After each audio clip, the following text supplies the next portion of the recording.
Well, it's another Sunday, so Susan's got her Sunday frock on, and I've got my cravat on. So it must be time for church. Unfortunately not. Well, let me just continue with these meditations on Stop Bible Abuse, which is a bit of a naughty title, really. But I want to start by reading the Bible, and it's a wonderful passage from Romans chapter 5. I'm going to read from 12 down to 17. Romans 5:12 to 17. Just as sin came into the world through one man, and death through sin, so death spread to all men, because all sinned. For sin indeed was in the world before the law was given, but sin is not counted where there's no law. Yet death reigned from Adam to Moses, even over those whose sinning was not like the transgression of Adam, who was a type of the one who was to come. But the free gift is not like the trespass. For if many died through one man's trespass, how much more has the grace of God and the free gift by the grace of that one man, Jesus Christ, abounded for many? And the free gift is not like the result of that one man's sin, for the judgment following one trespass brought condemnation, but the free gift following many trespasses brought justification. For if, because of one man's trespass, death reigned through that one man, much more will those who receive the abundance of grace and the free gift of righteousness reign in life through the one man, Jesus Christ. Now there's obviously a whole series of comparisons in this passage between Adam and Christ, who are by no means equal. Christ is by far the greater. And comparisons between death coming to men and life coming to mankind, I should say men and women in Christ. So it's built on those contrasts, the moral failure of Adam and the moral triumph of Christ. Now it is, in my view, a profound mistake to see Christ and Adam as in any way equal. Adam was a beginning, but Christ is really the beginning. I notice that it's not Jesus who is modelled on Adam, it's Adam who's modelled on Jesus. He is a type of the one who is to come. And Jesus is far more important. Adam is a small beginning. Jesus is the beginning of the new creation. And Jesus' work does far more than simply make up for Adam's mistake. I don't like gospel preaching, which represents salvation as little more than fixing what Adam broke. It's not. Christ did far more on the cross and in his resurrection than just fixing our sin problem. That's not that it's not true, but it's just so small. And there's this massive excess of blessing, particularly in those 3 verses from 15 to 17. I had trouble reading them because they're piling up the differences between the relative magnitude of Adam's sin leading to death for all men, and Jesus's work resulting in the redemption of all men and the salvation of the world. It sounds very universalistic there, doesn't it? But it's not. I won't answer that question today. But what I want to do is I want to say that this passage has been the subject of some abuse. Because people say death reigned through Adam, therefore, before Adam sinned, nothing died. That animals didn't die. They're not clear about plants, but definitely people say, oh, well, yes, you see, animals die, and it's all very sad, and that's all because of Adam. Well, I think that's nonsense, and it's not what this passage is saying. There has been a split over this reading for centuries.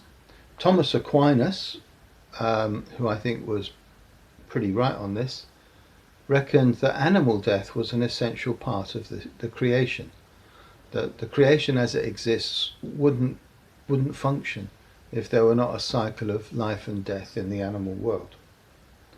But Francis of Assisi had a more idealistic idea, and he did give the impression that he thought either that animals would be resurrected with their little souls, just as we're resurrected, and also that originally creation involved no death. The current Pope, funnily enough, calls himself Francis because Saint Francis of Assisi is his hero, and he's sent out an encyclical which again is a bit vague on this, but seems to suggest some kind of individual resurrection for animals as well as the restoration of the whole of creation. But anyway, I don't know enough Latin to tell you whether that's right or wrong. Anyway, it is true that for centuries some Bible teachers have solemnly proclaimed that death did not exist in the universe until that moment when Adam fell. C.S. Lewis taught this in at least one of his books. And the popular Bible gurus on Christian telly, they all say this virtually. They all say there's death in the world, isn't it sad? And it's all because of Adam. But don't worry, when Jesus comes, animals won't die anymore. Well, I think that you can only say this if your experience of the animal kingdom is restricted to having a household pet, or if you live in a highly urbanized environment. I don't think most countrymen could believe such nonsense, because they see how the animal kingdom functions. Academics in their ivory towers could write this stuff. City dwellers in their man-made environments might indulge such thoughts. But really, I don't think anyone who has much to do with livestock and with seeing the natural world with predators at work and the cycle of life and death, which is constantly renewing the animal creation, I don't think anyone could really believe that who is close to nature. Now, the important thing is that God made this creation. Now, you might argue about how he made it. Did he make it quickly or slowly? Did he use a process which looks like atheistic evolution? I think he did. But whatever you observe, whatever you think you observe in the natural world, what you see is what God made. Now, I believe that many animals are perfect predators. The peregrine falcon is a wonderful creature, designed to hunt. It can do the most amazing things. The fox, the humble fox, is a very skilled hunter. The mighty tiger. Now, the tiger. Can you imagine a vegetarian tiger? Because I certainly can't. In fact, you remember Blake's poem? The whole point of that marvellous poem, Tiger, Tiger, Burning Bright, is who made you?